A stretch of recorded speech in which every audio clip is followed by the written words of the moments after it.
Oi, queridos, queridas. Gente, vamos falar um pouco sobre a série In Treatment da HBO, que é terapia em português, tá? É uma série que vocês vão ter o acesso a verdadeiras sessões de terapia. Então, é disso que se trata. Cada capítulo é uma sessão de terapia, são 40 minutos por aí, e você vê o profissional, o terapeuta ali, o psicólogo atuando, né? E nos Estados Unidos, Canadá, é muito comum você encontrar o termo shrink, né? Que é uma mistura até de médico com psicólogo, às vezes é uma mistura de médico psiquiatra com psicólogo. Lá eles é diferente, um pouquinho diferente daqui. Aqui a gente tem tudo separadinho. Mas esse não é o foco da série nem um pouco. É só porque me chamou a atenção esse termo shrink na série, que eu estou assistindo em inglês, para tentar puxar o inglês, né? Bom, enfim, nessa primeira temporada da série, vocês vão ver alguns pacientes e ele dá a continuidade. Então, você tem um paciente da segunda-feira de tal horário, na semana seguinte, paciente de segunda-feira tal horário, e assim você vai acompanhando o paciente de segunda, de terça, de quarta, de quinta e de sexta. E, em paralelo, as questões que vão subindo nas sessões dos pacientes, você vê o próprio terapeuta, a pessoa do terapeuta atrás da aparência do terapeuta, né? Existe um movimento pessoal ali que é mostrado, que é maravilhoso. Na primeira temporada, é mostrado com uma grande confusão, porque o terapeuta, né, a pessoa do terapeuta, que é o Paul, ele está numa crise existencial, ele está vivendo um momento de crise no casamento dele, e essa crise, ela começou quando ele começou a atender uma determinada paciente que jogou ele lá no passado dele. Obviamente, ele já estava com algum buraco dentro do relacionamento. A gente sabe que casamento de muitos anos, com 3 filhos, né, em idades diferentes, é claro que vai tremer em algum momento. E como ele é terapeuta, no momento de crise pessoal, ele não pode parar de ser terapeuta e atender as pessoas. Então, o universo vai acabar fazendo com que ele atenda pacientes que falem um pouco da história dele também, que cruze algumas informações necessárias para ele organizar naquele momento, e ele vai ter que literalmente aprender a trocar o pneu com o carro andando, né? E essa é a ideia. Eles mostram tudo, mostram a esposa, mostram os filhos, mostra a crise que ele está, mostra os processos de transferência contra transferência, que em psicologia nada mais são do que processos onde o paciente naturalmente vai transferir para o terapeuta as suas questões, as suas faltas, as suas carências, e o terapeuta ele deve se treinar para não gerar nenhum tipo de contra-transferência. Só que a gente sabe que isso na prática é muito difícil e é muito questão de tempo, né? A experiência, um sobe e desce danado para que você aprenda a se localizar ali no meio e realmente se manter firme diante de uma crise e continuar atendendo os pacientes que vão, de certa forma, espelhar essa sua crise, né? Então, o que acontece ali é que não tem espiritualidade, é zero espiritualidade.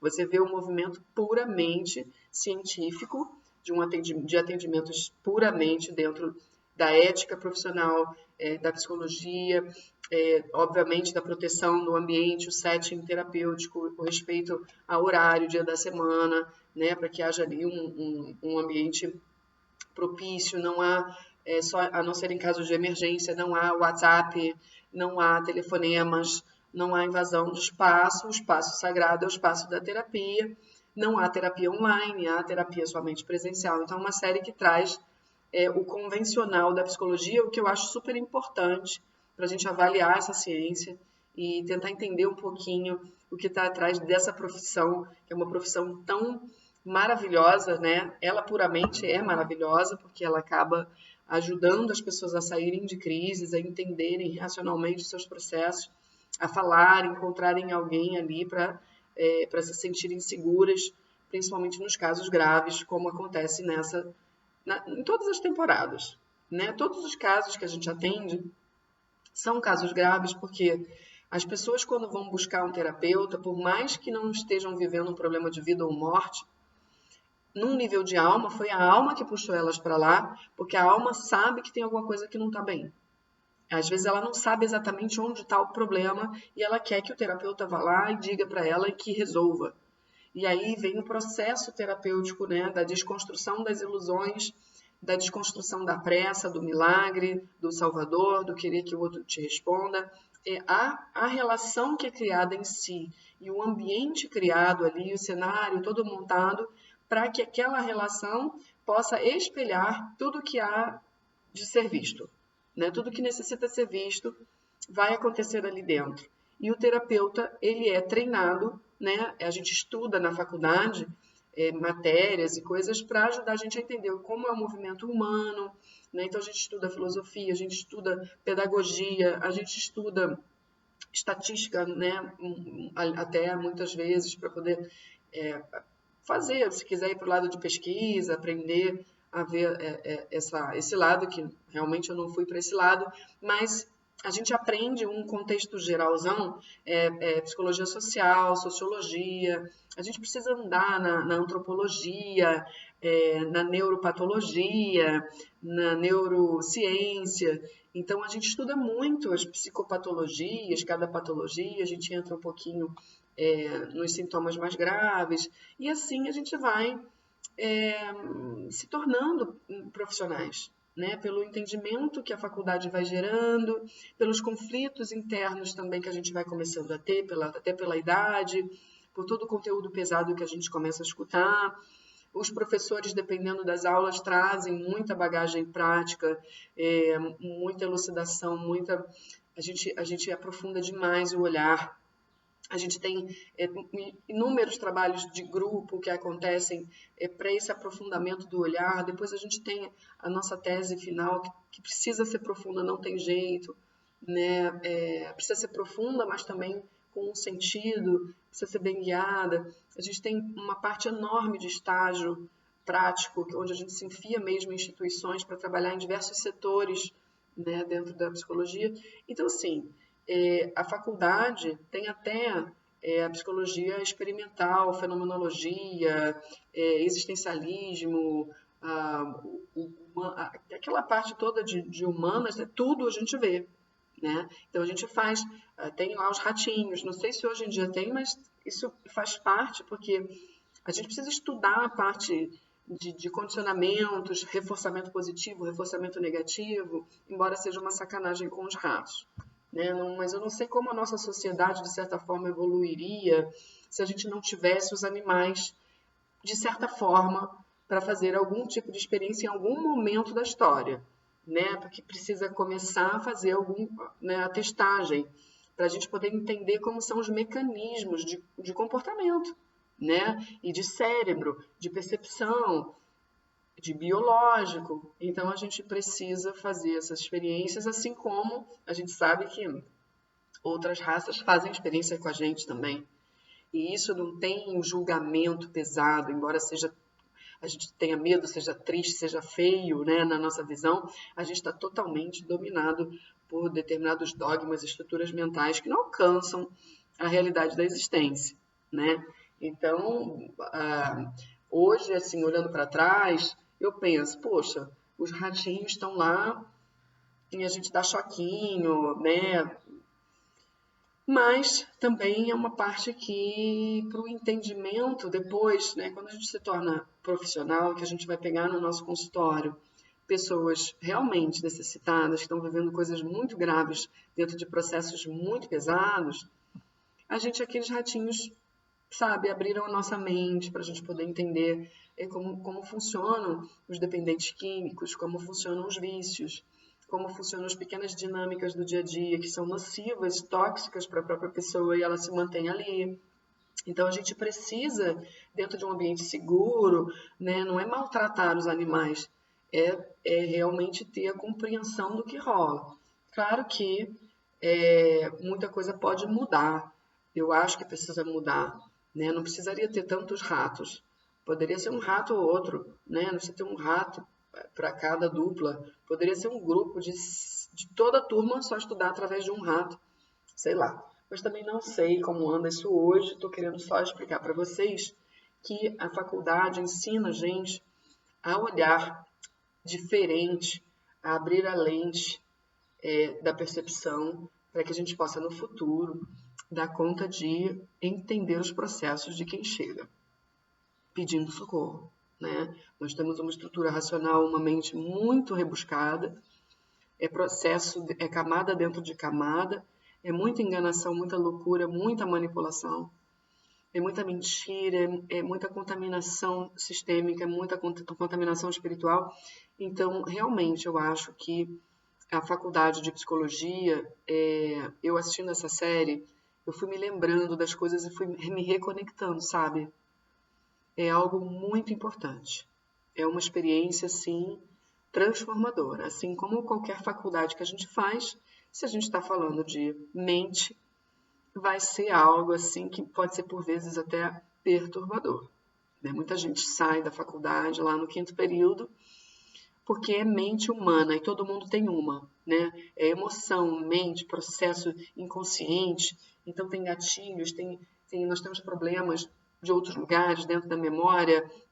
Quando a gente lê um livro, a gente escuta um professor falar de alguma coisa, aquilo serve de gatilho e dispara alguma coisa, então todo mundo fica com processos ali abertos, e esses processos que abrem, se a pessoa consegue ficar firme e faz a terapia dela e continua buscando as respostas para ela fora da faculdade, sem achar que a faculdade resolve tudo, ela consegue se tornar um profissional de destaque no futuro, porque eu acredito que todas as pessoas que passam por maior profundidade, maior perrengues mentais, emocionais, e encontram um caminho, né, de estabilização, elas conseguem lidar melhor com a treva dos outros, né?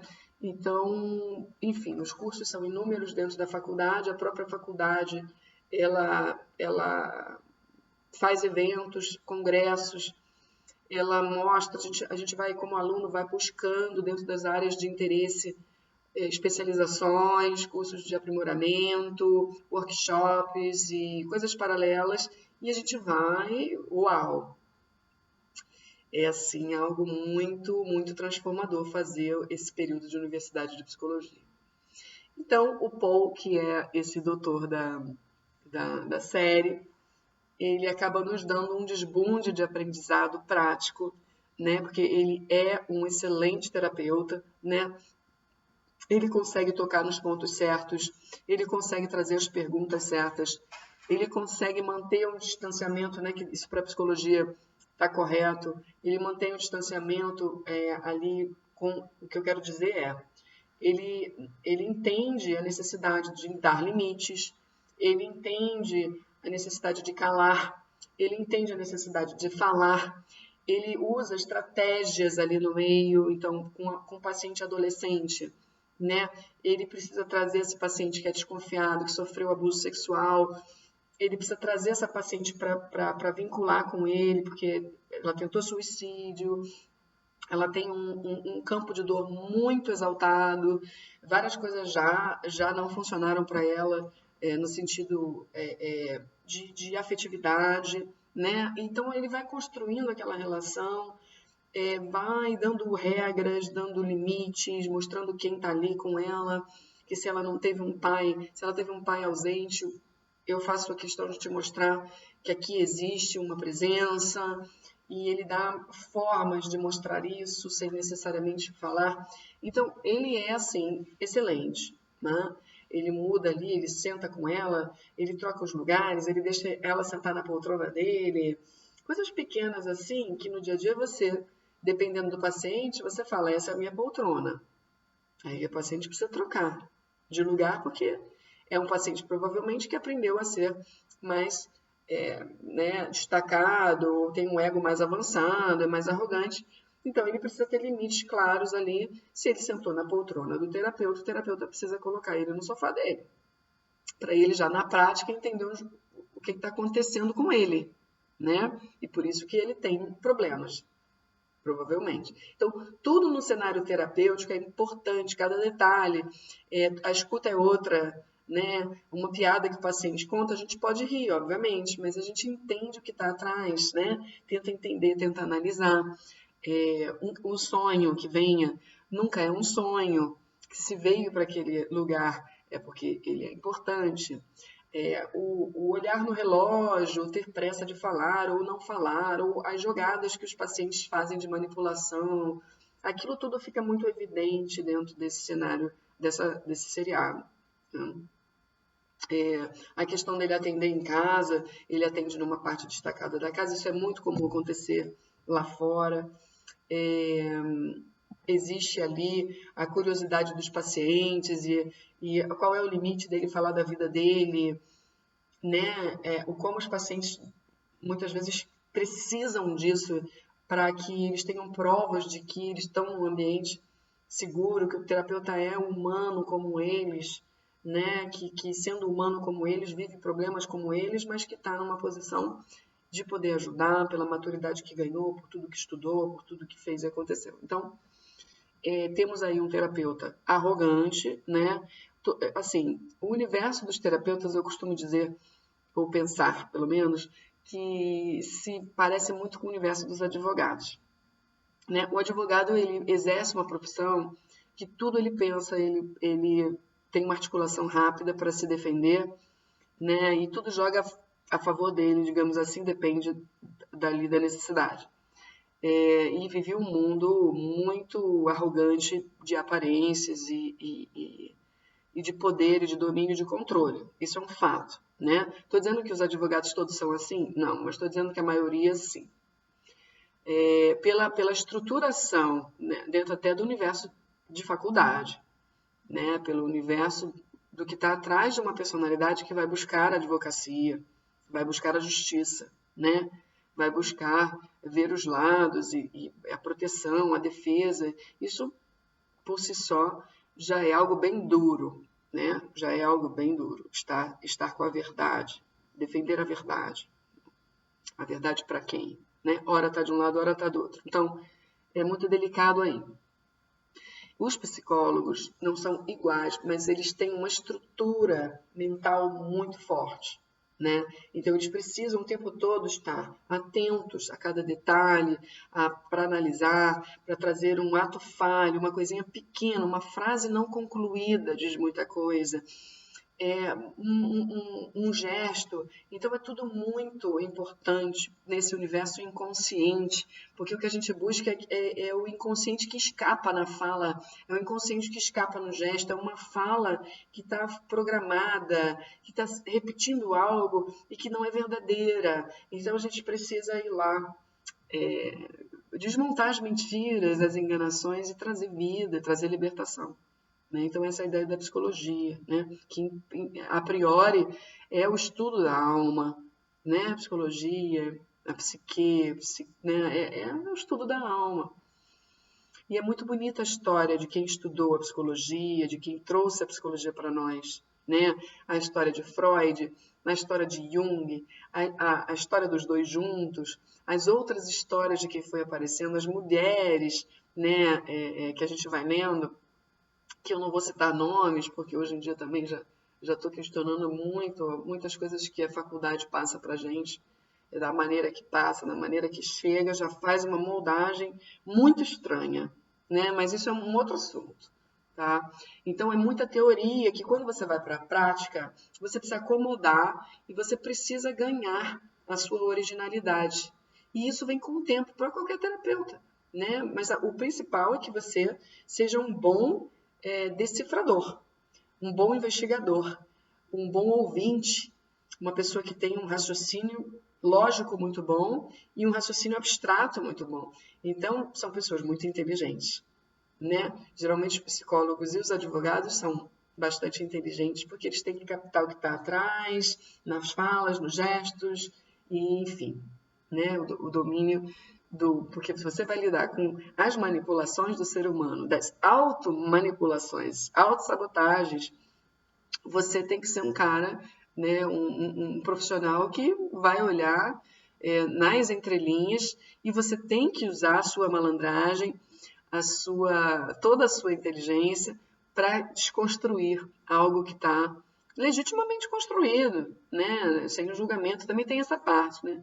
Então, tá legitimado, é um processo genuíno, a pessoa se enganou, às vezes não estava, na maior parte das vezes, consciente, ela precisa ver, você precisa mostrar.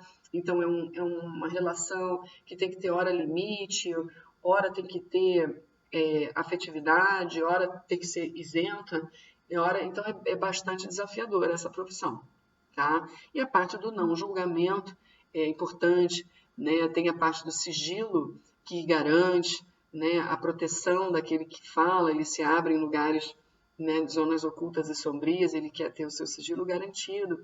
Então, para isso, o psicólogo ele responde, né, dentro de um código de ética e tudo. E são, na verdade, posturas humanas, né? Posturas humanas. Se você tem um código de ética e você vai respeitar isso, é outra história, né?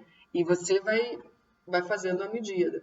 Então, o ideal é que você trabalhe com profissionais que realmente estejam no caminho do burilamento dos seus valores, dos seus princípios, do que é a vida, que tragam em si respostas mais profundas, que cheguem em lugares mais profundos, e isso você pode perceber não testando o psicólogo, não testando o terapeuta, mas apenas conversando profundamente sobre coisas da vida com ele.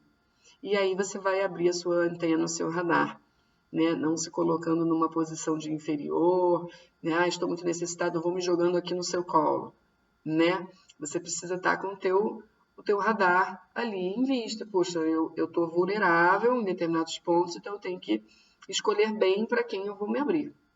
Então, o ideal é que você primeiro sinta, né, a afinidade, a linguagem da pessoa bata com a sua, aquilo que ela fala com a expressão no corpo dela tem que estar condizente, o olho no olho.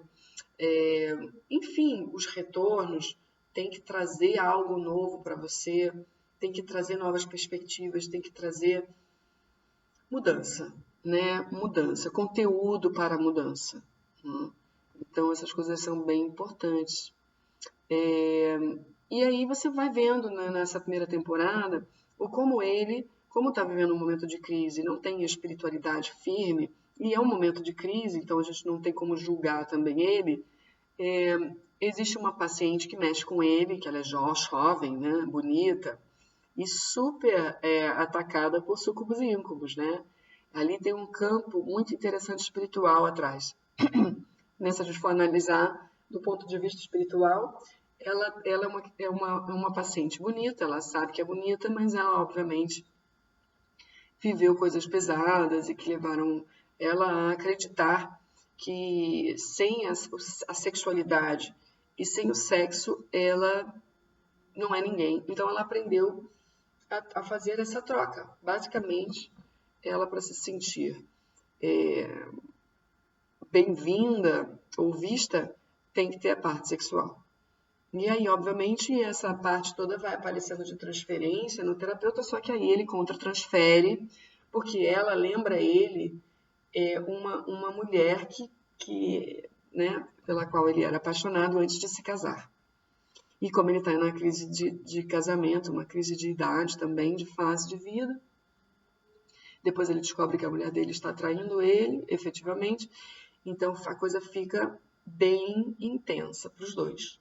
E ele, por sua vez, faz uma terapia com a supervisora dele de faculdade. E eles têm ali um atrito, né? Porque o relacionamento é de muitos anos, muitas fases e muitas coisas dentro disso, né?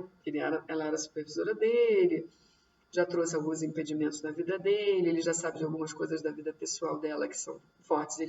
Na hora da raiva, ele joga contra ela fica ali naquela postura toda de que está bem resolvida, de que a vida dela, né, ela é intocável, mas ao mesmo tempo, de vez em quando, ela dá uma assumida nas emoções e nas faltas dela. Então, eles têm uma troca humana. Ali sim, eu acho que é uma relação onde, mesmo que de idas e vindas, e você vê que é muito truculenta e turbulenta, ela mostra o que é o humano na prática de uma boa terapia, sabe? Porque eles são amigos, né? Existe um limite na amizade, óbvio, né? Mas é justamente essa intensidade que envolve os aspectos mais individuais, que um tem acesso ao outro, né, da vida pessoal um do outro, essas manipulações de jogada na cara, você isso, você aquilo, na hora de querer romper porque está doendo no inconsciente, ele quer romper com ela, toda hora ele quer romper, né? Então, ele tem uma arrogância, porque todo psicólogo traz essa necessidade de resolver. Claro, eu resolvo conflitos, né? Por que eu não resolvo os meus? Então, eu vou resolver, eu vou dar conta disso aqui sozinho. Isso é o primeiro mecanismo, né? É um mecanismo que, claro, ali fica muito evidente que ele está brigando com ele mesmo, com esse mecanismo, mas ele sabe que ele precisa de ajuda, né? E é tudo muito bem mostrado. Assim, esses loopings que a vida dá nas relações, né? Essa desconfiança toda que a gente traz um do outro, os lugares mais profundos onde a gente quer proteger para não quebrar, as manipulações que envolvem quando você toca nesses lugares, uma vez que você tocou, aparecem outras coisas, que são outras defesas e outras camuflagens. Então, eu acho que o desbunde maior está na relação dele com a terapeuta dele. Então, é um psicólogo que faz terapia e está vivendo um momento de crise. E o grande boom da história, né, é que ele é um cara que não esconde. Né? Ele tem aquele jeitão dele, sabe? A postura de psicólogo, né? Tudo normal. Claro, com todos os pacientes que ele atende, né? A frequência de atendimentos e por trabalhar em casa também, acaba que ele confunde a vida pessoal com o trabalho. Tem todas essas questões que vão fazendo com que ele também tem problema. Depois, na segunda temporada, que vocês vão entender um problema sério que ele traz com a mãe, com a morte da mãe, que foi né? A mãe dele, né, uma suicida, e ele carrega uma depressão, ele carrega a culpa pela morte da mãe. Depois isso vai ficando mais destrinchado na segunda temporada. Então, obviamente que no casamento não é só o problema do trabalho, de trabalhar em casa, do excesso de peso dos pacientes, dos ataques espirituais, mas as brechas dentro dele da infância. Que por mais que ele faça terapia a vida inteira, não é bem por aí que a coisa se resolve.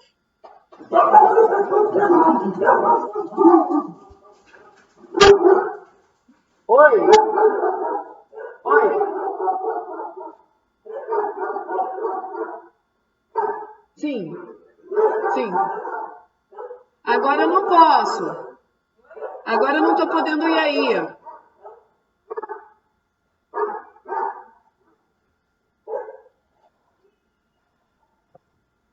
Pronto. Agora até me perdi.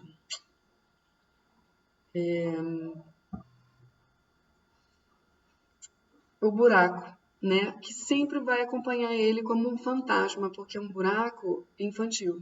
Então vai explicar para a criança dele, sem que ele faça uma hipnose, uma regressão, uma desobsessão, uma limpeza sistêmica, cara, num nível maior do inconsciente, porque ele já atende pessoas, ou seja, ele foi para a psicologia numa tentativa, que é sempre assim, né? Vai para a psicologia numa tentativa de resolver-se e resolver os problemas mais profundos do sistema familiar dele. No caso, é um grande problema, né? Você ter uma mãe suicida, você ser depressivo, né? E a sua mãe ter tentado suicídio e ido para o hospital logo no dia em que você decidiu sair de casa para namorar pela primeira vez. Então, carrega a não permissão para o prazer, a não permissão para o feminino. Eu carrego o peso de minha mãe, eu carrego o peso da morte de minha mãe e ainda mais coisas aí. Então, o feminino para ele vai ser sempre uma questão e o relacionamento amoroso, né, a esposa dele, bom, pelos relatos ali, ela sempre olhou para ele com muita admiração, como se ele fosse maior na relação. E, obviamente, depois de anos, ela começa a não se sentir vista e ela não sabe, né? Mas ele começa a se envolver emocionalmente com uma paciente, que justamente coincidiu com ela começar um affair com outro cara, sei lá, de onde ele é, se é da academia ou algum que é um cara casado, ele sabe que ela é casada também, ou ele sabe que ela é casada, uma coisa assim. Então, uma coisa que não tem futuro nenhum, mas é apenas sexo para que ela se sinta um pouco melhor e vista. Então, bom, enfim, aí acontece que ele descobre que ela fala para ele que ela está com outro e ele mantém aquilo em sigilo. E aquele sentimento pela paciente já está instalado e ele tenta lidar com aquele sentimento, tenta reverter trabalhando com a paciente a questão da transferência, então ele é muito honesto com ela. Olha, você está transferindo para mim, tal, ele investiga bonitinho com ela, faz toda a parte de um bom terapeuta. Ele é um excelente terapeuta, mesmo que ele esteja contra transferindo, ele naquele momento consegue guiar ela para um entendimento dela mesma, tanto é que lá na frente, porque aí vai dar merda, né? A merda humana, uma merda que dá luz, né? No momento em que ele assume o sentimento pela paciente para a supervisora dele, em terapia, ele fala, eu gosto dela, eu a amo, eu realmente não sei o que fazer, porque eu de fato gosto dela. E a terapeuta diz, olha, isso aí é tal coisa, ela não acredita. Depois que ele descobre que a mulher dele está com outro, e que os dois começam a fazer terapia de casal, e não sei o que, ele é honesto. Ele fala, ó, eu contra-transferi, tô sentindo, o meu sentimento é esse. Aí a mulher dele liga os pontos, fala, porra, né? Então realmente a gente tá com um problema aqui, você não me vê, você tá olhando para outra. E aí a terapeuta também vai ajudando de uma maneira linda os dois a verem que ele tem feridas lá atrás, que ainda estão presentes, e como está acontecendo na prática, a mudança da esposa, né, que agora está transitando para um outro lugar, que ela não quer mais ficar olhando para ele como um terapeuta maravilhoso, que tem respostas para tudo, ela quer encontrar as respostas dela, ela quer encontrar a força dela, né? E aí ele, por sua vez, vê na paciente uma mulher linda, maravilhosa, que olha para ele apaixonada. E aí ele, obviamente, entra nisso, entra de cabeça, porque dentro dos sentimentos dele aquilo era genuíno, e ele estava vivendo, então ele tinha mais é que fazer isso. Ele faz de uma maneira ética, né? Ou seja, ele faz o fechamento com a paciente, ela deixa de ser paciente dele, coisas vão acontecendo com os outros pacientes em paralelo, coisas graves, né? Que depois, se vocês gostarem desse vídeo, a gente pode esmiuçar, mas não vai caber nesse. E aí eles vão e se encontram numa tentativa de casal mesmo. E, obviamente, não dá certo, né? E a terapeuta do terapeuta viveu isso. Então, é muito interessante como é costurado as histórias, porque você ter uma profissão de psicólogo, de terapeuta de pessoas, um entra e sai danado de problemas, obviamente, você também tendo problemas, na vida você vai se confundir com a história dos seus pacientes. Até que você pegue o jeito e vai se firmando. E ainda assim, ele é um cara que tem 20 anos de consultório, né? E ele tem as feridas dele, por isso que ele se engatou com uma paciente. Que ele parou de olhar para as feridas, né? Ele deixou de fazer terapia por muito tempo. E aí, quando ele retorna porque ele está com essas questões graves que estão sendo abertas e um outro paciente dele se mata. Aí a questão é se ele se matou realmente e tal, a família vai atrás do terapeuta para processá-lo. E aí vem uma nova etapa que está na segunda temporada. É sensacional. É assim, muito bem elaborada a série. Para que vocês compreendam, número 1, a necessidade de todos fazerem terapia. Né? E número 2, a necessidade do terapeuta se cuidar e, ao mesmo tempo, se permitir viver seus processos e descobrir por si só a balança da vida. E, obviamente, a falta da espiritualidade nessas vivências dessa série fazem com que o processo terapêutico se torne limitado. E aí é tudo que a gente discute aqui nesse canal. Né? Funciona? Funciona até a página 2. Né? Porque aí falta, porque o terapeuta coloca muito no paciente, né? na pessoa, ó, isso aqui é só você e o seu inconsciente. Então, muitas vezes, quando o caso é muito grave e o processo catártico está para vir e não está vindo e é muito grave o que está subindo, a pessoa quer abafar aquilo dela mesma, ela não quer ver, e todos passamos por isso, chega um momento que quando ela se depara com aquilo, ela pode querer romper, né? E aí vem a parte espiritual que encaixaria melhor, porque a parte espiritual ela vai dar conteúdo para que aquele paciente suporte. Vai dar entendimento maior, né? Por exemplo, se eu estou num caso grave e eu faço uma desobsessão, eu vou ouvir os obsessores, eles vão me entregar informações. Eu vou fazer uma apometria, eu vou saber de vidas passadas, eu vou fazer uma regressão, eu vou limpar essas memórias, aliviar essas vozes que ficam me jogando e me impedindo de chegar onde eu tenho que chegar, né? Então, eu tenho todo um campo contra mim que não é só estrutura de ego, né? E se o terapeuta trabalha só dentro da estrutura do ego, sim, a pessoa pode não dar conta porque realmente não responde tudo. Ela pode se sentir muito fraca. Eu sou muito fraco, não vou dar conta, eu vou romper.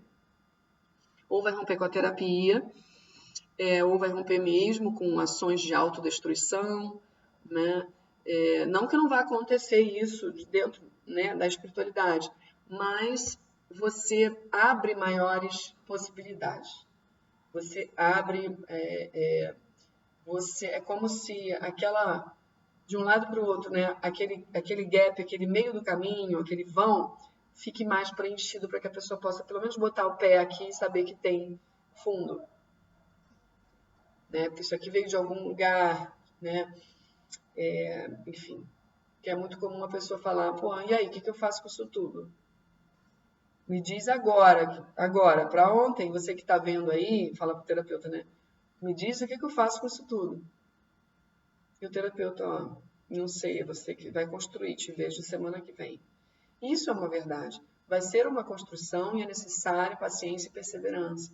Mas se a gente colocar alguns outros conteúdos no meio, informações a mais, conhecimento a mais, maior abertura para o que é a vida e a morte, fica mais fácil. Liberto de dogmas, né? Abrindo apenas para discussões. E esse é um terapeuta que ele é maravilhoso. Vocês vão ver, por isso que eu estou indicando. Ele é maravilhoso, ele dá conta de muitas questões. Só que as pessoas, elas precisam de algo mais. Senão você percebe que fica faltando algo, né? Ali naquela paciente da sexualidade, claramente ela sofre interferência de sucubos e íncubos. Fato. E por quê? Porque ela tem brecha. Então trabalhariam-se as duas coisas. E ela ganharia mais consciência. E o terapeuta não seria trouxa de cair nessa, se ele soubesse a existência do mundo espiritual, né? Ele veria os sintomas da vida dele, veria os sintomas da mulher, porque é muito comum, né? Entra na nossa casa e a primeira coisa que eles começam a destruir é a nossa família. Então, é normal ter crise de casamento, mas quando a gente tem um olhar mais espiritual e o casal começa a perceber, tanto é que quando vamos supor, aqui em casa, o meu marido, a gente está junto há 10 anos, né? E já veio Santiago, que vai fazer 3. Tem uma estrutura de casa mesmo, né? Uma estrutura. A gente tem bastante animal, a gente tem uma estrutura de casa, a gente mora sozinho, a gente não tem rede de suporte. Então, é realmente algo que, se a gente deixar, fica pesado pela estrutura de cada um. Porque para ele ter saído do país dele, vindo para o Brasil, e eu ter saído totalmente da minha estrutura de família, que algo ali estava pesado, e a gente tem uma proposta de quebrar padrões. Isso por si só pesa. Não é que a gente agora vai ser livre e muito feliz. Não, a gente luta para isso. Não é uma coisa tranquila, né? A gente tem aí toda uma história, uma construção de aprendizado para ser alegre e manter a vibe para cima. E somos atacados de muitos lados, né? De muitas formas. Então, a gente ter essa compreensão de que existe o mundo espiritual faz com que, quando vem uma crise de casamento, a gente consiga fazer uma reestruturação de uma maneira mais fácil. Não tem jeito, senão acaba a relação. Senão acaba. E aí aconteceu isso na série. A relação deles acabou, de fato. E você torce para que não acabe porque você escuta as sessões de terapia. Você entende como sendo humano que, cara, por mais que ela tenha traído ele, ele sabe. Ele sabe que ele traiu ela na fantasia. Que tinha uma energia ali. Porque a traição da esposa começou justamente quando ele começou a ter esse affair com a paciente. E a paciente, claramente você vê que ela está envolta por energias sexuais. Então, se ele tivesse uma perspectiva mais espiritual, ele certamente teria até evitado chegar nesse ponto. No sentido de, realmente, de ter revertido o processo no início. No início e ter buscado ajuda adequada. Então, nessa série só faltou essa perspectiva e tudo bem, a gente dá a perspectiva, igual o outro paciente dele. Tem 2 pacientes interessantes nessa primeira temporada. A menina que chega, porque ela chegou toda quebrada, teve um acidente, se quebrou inteira, é uma ginasta, né? Ela faz essa coisa da ginasta olímpica, né? Que se fala. E simplesmente se quebrou toda.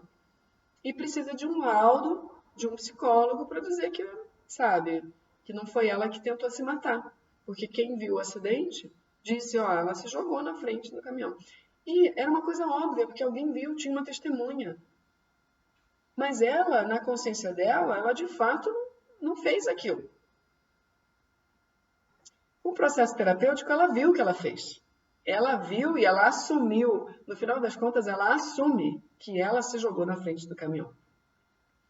Mas até chegar lá, é o processo do querer se esconder, não conseguir tocar na dor, o que estava atrás dessa dor, o que gerou essa dor.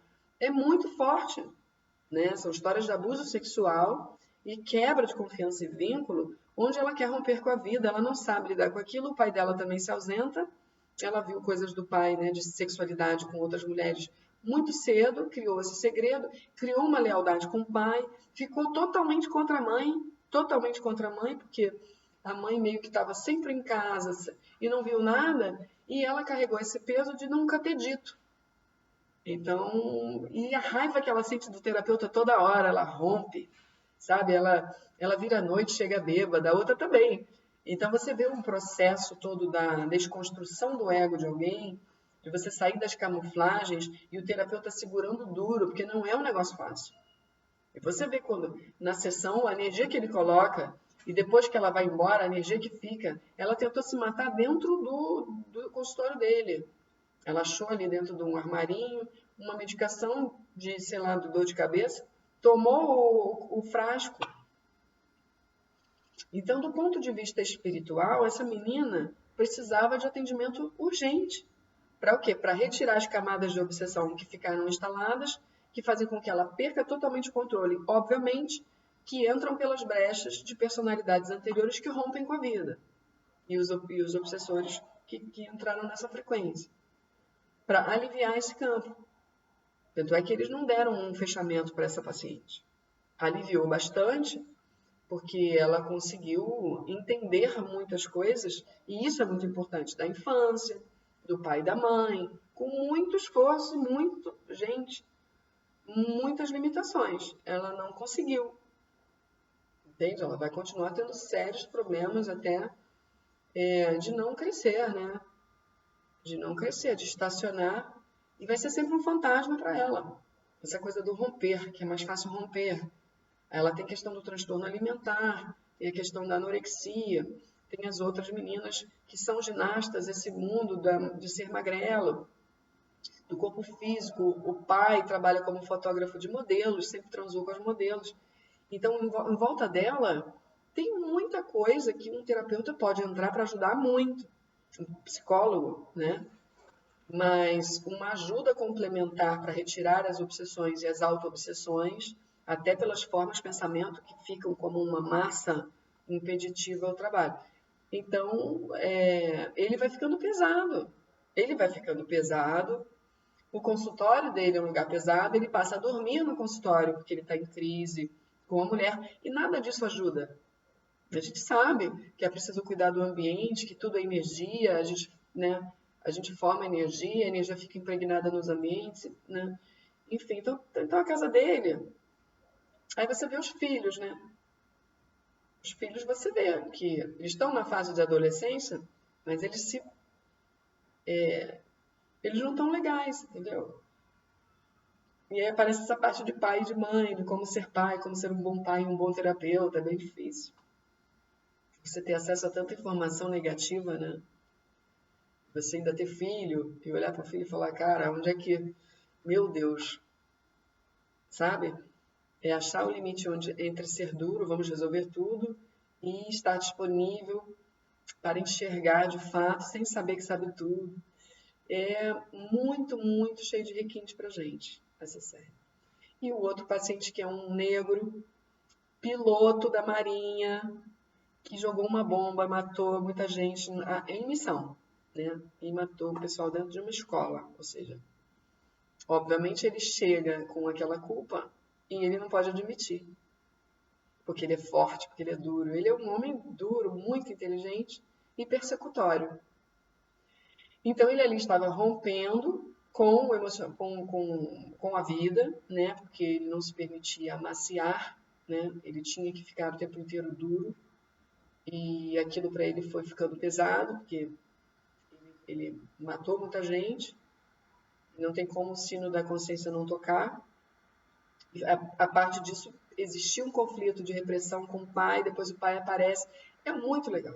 Mas o cara acaba morrendo. Então, essa morte faz com que o terapeuta vá ao velório.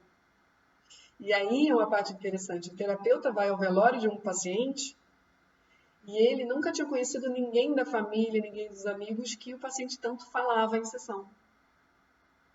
E aí ele vê todo mundo ali. E a crise interna dele é muito interessante como ele leva isso para a terapia. É uma crise interna absolutamente genuína, maravilhosa, original, verdadeira, sabe? E ele leva para a terapeuta dele e diz assim, nossa, quem somos nós para entrar na vida dos outros e achar que a gente pode fazer alguma coisa, resolver, ajudar em alguma coisa? Quem disse que a gente não está escutando as histórias e alterando tudo a nosso bem-querer? E quando a gente conhece assim, pai, mãe, aquelas pessoas que estão dentro da sessão, que a gente está no nosso imaginário, e a gente vê que aquelas pessoas são totalmente diferentes daquilo que a gente imaginava que o paciente estava relatando. Então, uma verdadeira loucura, loucura total esse velório. Ele conhece o filho do paciente, ele conhece a esposa, ele conhece o pai, ele conhece os amigos. E, bom, me chama a atenção ele não ter conhecido até então, mas é por conta da história do paciente de rigor. Ele jamais gostaria que eles entrassem nas sessões, porque é um espaço ali ainda a ser conquistado. Esse paciente não evoluiu muito. Quando ele chegou no ponto de começar a evoluir, foi aquilo que eu falei. Ele devia ter sido encaminhado para um tratamento de vidas passadas, minimamente. Porque ali ele não segurou o que a terapia liberou de conteúdo inconsciente dele, ele não teve como suportar, porque a terapia tocou em lugares de homossexualidade, tocou em lugares de repressão, assim, muito grandes. Né? Existia aquele pai muito, muito, muito severo. Tocou em pontos, assim, de um lugar que abre uma depressão. Né? Pode abrir um quadro depressivo e a pessoa romper, porque ela é dura, ela não tem condição de ter a resiliência ali. O cérebro está todo montado para que ela não tenha resiliência ali. A flexibilidade de lidar com aquilo tudo que chegou, que já estava dentro dela. Veja bem, então o psicólogo acha que é positivo chegar nesse lugar, que bastaria ele voltar semana que vem para a sessão. Só que aconteceu, ele não está internado, ele não vai voltar. Tocou num ponto de dor tão grande que ele para a terapia, é o último lugar que ele vai voltar.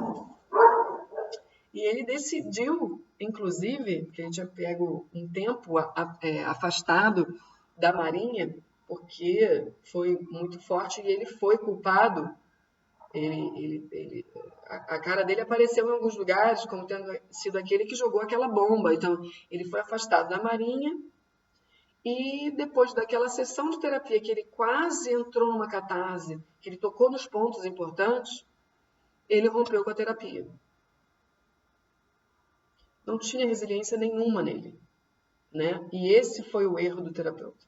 Houve um erro ali, de fato. E o pai dele não perdoou. Ele processou. Um processo de 20 milhões, né? Então, o filho morreu como herói, mas depois a avaliação do que rolou, né? A perícia, deu que não aconteceu nada com a máquina do avião, não aconteceu nada com o corpo, né? Biológico dele, ele fez todos os testes. A princípio, ele estava apto para voar, nenhum problema para ter acontecido aquela queda. Então, começa a se suspeitar que ele se matou. E aí o pai sabe que ele se matou. O pai sabe que ele se matou. E o pior, o terapeuta também. Então, aí começa a questão. Como lidar com isso num processo de 20 milhões? Não tem provas, ele não faz anotações das sessões, que é uma coisa que com o passar dos anos a gente deixa de fazer mesmo, isso é normal, né? Porque a gente começa a pegar o jeito e não há necessidade. Então, não há anotações de sessões. A terapeuta dele, a supervisora para quem ele contava as coisas, e ela não acredita que tenha sido suicídio, mesmo que tenha sido, o problema não é, a culpa não é do terapeuta, mas eu, Daphne, acredito assim. Você está lidando com a Marinha. Ele chegou a verbalizar para o paciente: olha, você não está apto para voltar a voar. Eu diria que você não está apto. E o paciente disse: ah, eu vou. Só que o paciente é de um rigor tão grande que o que um paciente desse precisa é de uma medida mais drástica. E aí o terapeuta é muito bundão nessa hora. Uma medida mais drástica, seja verbal, seja de alguma ação, uma estratégia diferente, né? Não está apto para voar. Vou passar o meu relato lá, mas tem o código de ética de sigilo, até que ponto que vai. Mas, assim, estava claro que o caso era grave. Mas, realmente, se a gente parar para discutir aqui, eu como terapeuta vejo, ele poderia ter feito diferente, mas, porra, tá vivendo a história é outra história, né? Porque você tá de frente para um adulto, um homem grandão, um homem de sucesso, apenas muito rigoroso num extremo, né? Depois você vai ver o pai dele e você vê que é igual. Então, o que me cabe aqui é trabalhar o psicológico dele, o emocional. Mas, assim, por histórias relatadas pelo próprio paciente, ele já tentou se matar uma vez sem nome de suicídio. Ele estava testando o tempo inteiro a vida e a morte, num estado persecutório muito grande e envolvia muito a masculinidade dele, que para ele era muito importante. Então, o cara certamente deu um jeito de romper a vida. E se ele não tivesse morrido, vamos supor, se ele não tivesse morrido num acidente, se ele tivesse voltado, ele poderia até estar como a menina. Não percebi que tentei me matar. Aí seria um trabalho psicológico de fazer ele ver. Então percebam que os dois casos são casos de auto-obsessão com obsessão, onde a pessoa perde a consciência e faz, né? Existem inúmeros casos assim de pessoas que são atropeladas, ou se jogam na frente do carro, ou se jogam de algum lugar, e não têm a intenção de se matar. Não está ali. É algo que leva a elas, né? E aí cabe a nós, terapeutas, destrincharmos isso no momento que a gente percebe um perigo, alertar, né? Alertar paciente, alertar família, né? Enfim, alertar. Porque quando há o risco. Só que nesse paciente, nesse caso, ele era muito fechado e falar com a família era tiro no pé. Não ia dar. Era quebra de sigilo, ia dar merda. Falar com a Marinha, ninguém pediu uma avaliação para ele Diferente do caso da menina, estavam pedindo uma avaliação para ela poder retornar para a vida dela. E porque houve, não sei, alguma coisa ali que eu não me lembro. Então ele tinha que dar avaliação, né? E aí houve ali um processo real. Agora, esse cara da Marinha realmente, cara, é difícil de pegar mesmo. E aí ele se deu mal porque veio o processo. Agora, com esse processo, outras coisas começaram a abrir da vida pessoal do paciente, do terapeuta. Porque ele vai ser processado e ele vai a companhia de seguro só cobre 2 milhões de 20 e ele é obrigado a procurar um escritório de advocacia. Aí, no escritório de advocacia, ele encontra quem?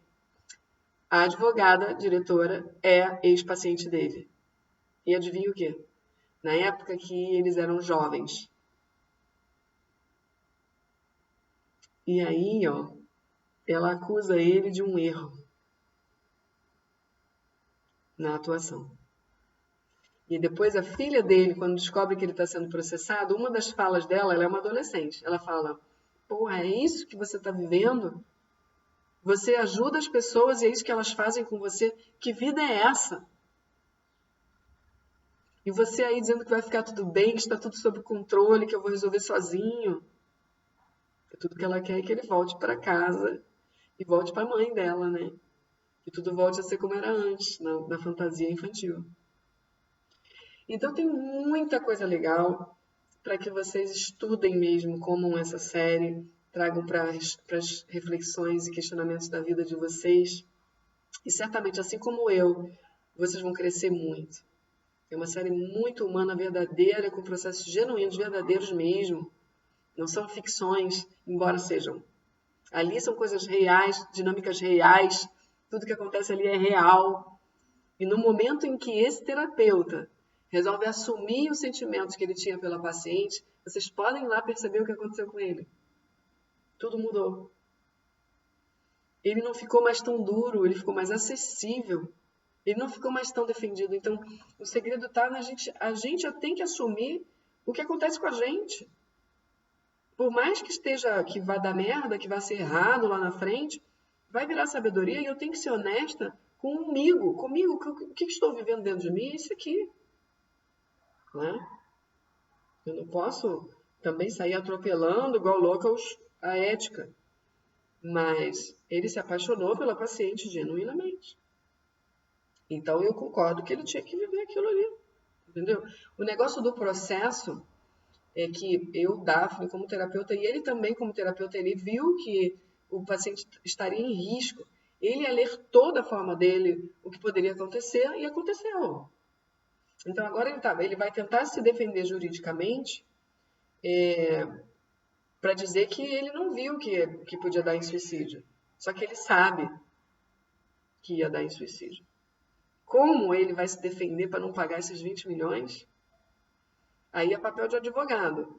E ele foi parar na mão de uma advogada que tem aí um rabo preso, que ele tem um rabo preso com ela. Ela acha, né? Ela acha. Se for pegar na real mesmo, é cada um por si. Sabe? Não é porque eu sou seu terapeuta que eu sou responsável por você e pelas suas ações da sua vida.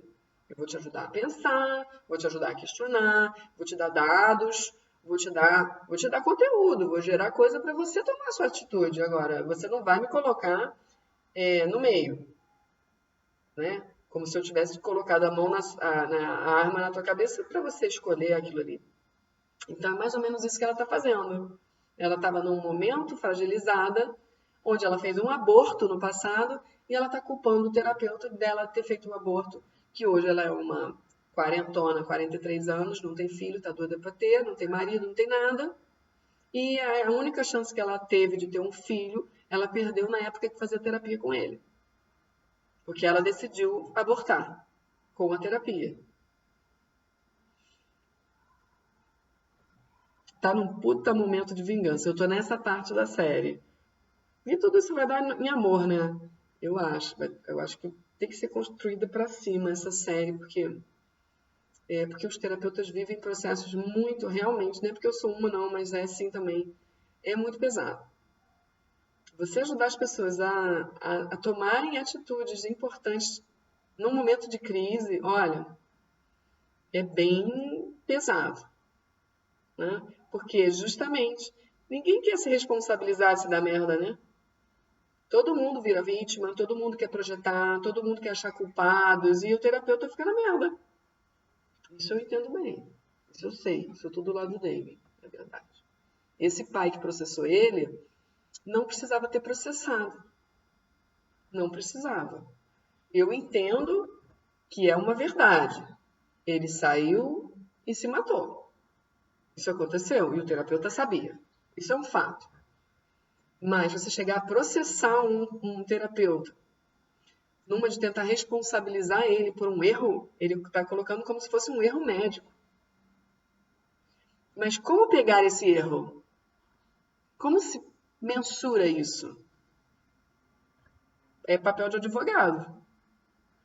E nesse caso, eu acho sim que o advogado deveria defender o terapeuta e conseguir isentá-lo dos 20 milhões. Por quê? Não porque eu sou terapeuta, mas pelo humano da coisa.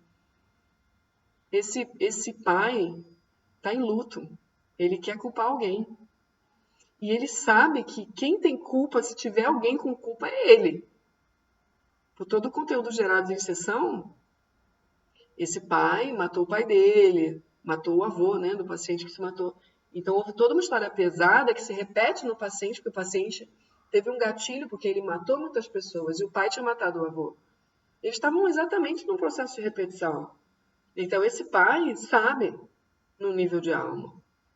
E inconscientemente o que ele está fazendo é querer se isentar da responsabilidade dele e jogar tudo para o terapeuta.